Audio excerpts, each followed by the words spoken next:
STEM workshops always go wrong. Printers jam, liquids leak, kids are asking you, "Sir, what are we doing today?" And you're just standing there sweating in your t-shirt, trying to figure out a plan. After running over 1,000 workshops, I've made every mistake you can imagine. Circuits that don't light up, robots that don't work, ice cream that tastes of literal seawater. But after all that chaos, I've learned one thing, and it completely changed the way I teach. It's simple.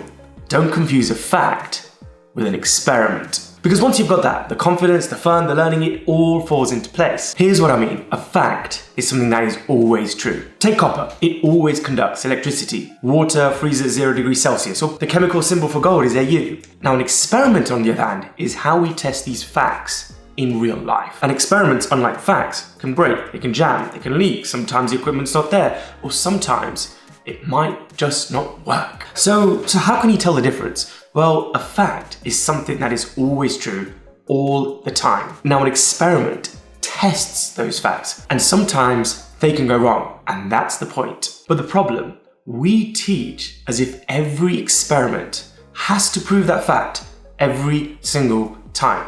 That's not how science works. That's not even how kids work. The learning isn't found when getting it right. The learning actually happens when it goes wrong. Allow me to explain. So my first disaster, we were making ice cream. The classic experiment, you have a bag full of milk and you put it in another bag filled with ice and salt. The ice and salt cool that milk down to turn into ice cream. I thought I had the kids. It was a nice summer day. I thought I had them. And the bags started to leak. There was salt in everything. It tasted like the ocean. Halfway through, a kid literally came up to me and said, "Mr. Patel, this tastes disgusting." And the minutes rolled by, one after another. I had no spare bags. The nearest shop was miles away. Everything here was what I had. The ice was running out.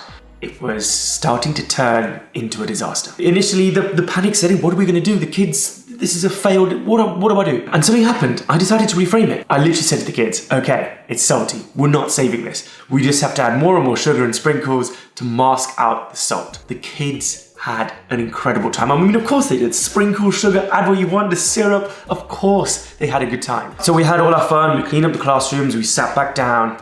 And then the question came, why did everything taste of salt? And initially, I thought it was because the bags weren't sealed, but what had happened, the ice that we purchased was very sharp. And as the kids were mixing everything around, they had punctured the bag ever so slightly, but just enough to let the salt out. So, 100%, the experiment was a failure. Everything tasted of seawater, but the learning was all there. So the science stayed true. The salt and ice turned the milk into ice cream. That remained true.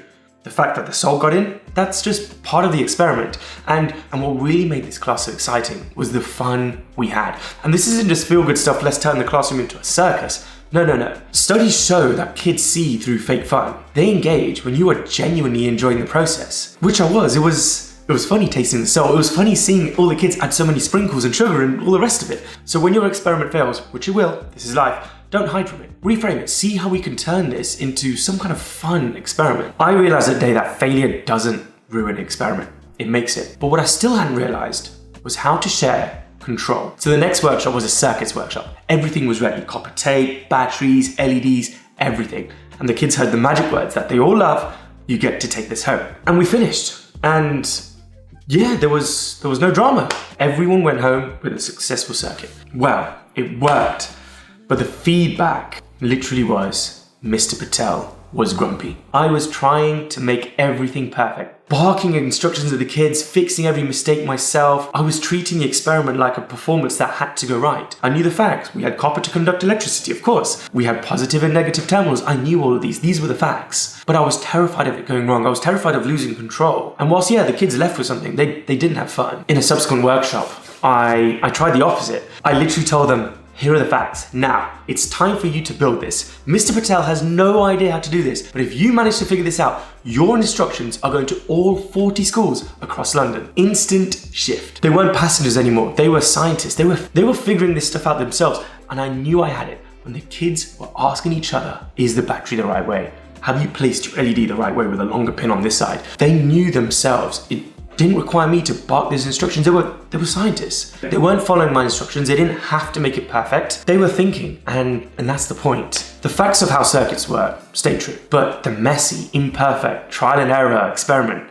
that was theirs. Psychology calls this emotional contagion. Kids mirror your emotions. When you hand them ownership and excitement, they hand it back tenfold. So you don't need to know everything. Hand over control. Let them own the experiment. So now my most painful one, the CAD workshop. The idea was brilliant. The kids designed something digitally and we print something out so they can take their vinyls home, except printers. We had 2 members of staff trying to fix printer jams. I mean, what hope did we have? I was running around the classroom. We'll get them printers. Hold on. The classic. Sir's only got 2 hands. Be patient. I was going around focused on getting the prints out. I wasn't helping my pupils. I was chasing printouts, convinced that the only way they would understand CAD is if they took something home. And for me, it took many workshops to realize what had gone wrong. It was actually psychology that helped me. People remember the first and the last moments of an experience the most. It's called the peak end rule. I nailed the start, I know that. But the ending, it was absolutely awful printing. So I dropped the live printing. I'll batch them all with a cup of tea right at the end of the day. That's fine. Instead, I remained present in the classroom. We did a show and tell, we went through the designs. I was able to help the kids. And what was really nice, and what I didn't quite think about before, was the kids got a double dose of happiness. Once whilst doing it, and then a second time after lunch when they got their designs. So for me, I had to reduce those bottlenecks. I had to reduce those artifacts that I thought were facts. No. They don't have to go home with something to learn something. They can just enjoy the experience. So what does this all mean? Salty ice cream, perfect circuits, broken printers? Well, the science never changed. The facts always remained solid. What changed was how I handled the experiment. Every time something went wrong, I used to see it as a failure. What, an engineer like me can't understand a circuit? Whoa. What am I doing in a school? But now I see it as the whole reason to teach STEM in the first place. Because here's the thing, if nothing goes wrong, what's the point? STEM isn't about repeating facts. It's about what happens when it breaks.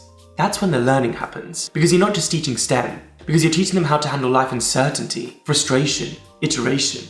That's what STEM's all about. The next time the LED doesn't light, the ice cream tastes of seawater, but printers just jam. Don't panic. Pause, smile, reframe it. Remember, kids don't remember perfect. Remember how they feel. I'm Prem, and I've messed up over 1,000 workshops, so you don't have to. If this video helped you see STEM differently, hit subscribe, and I'll see you in the next one.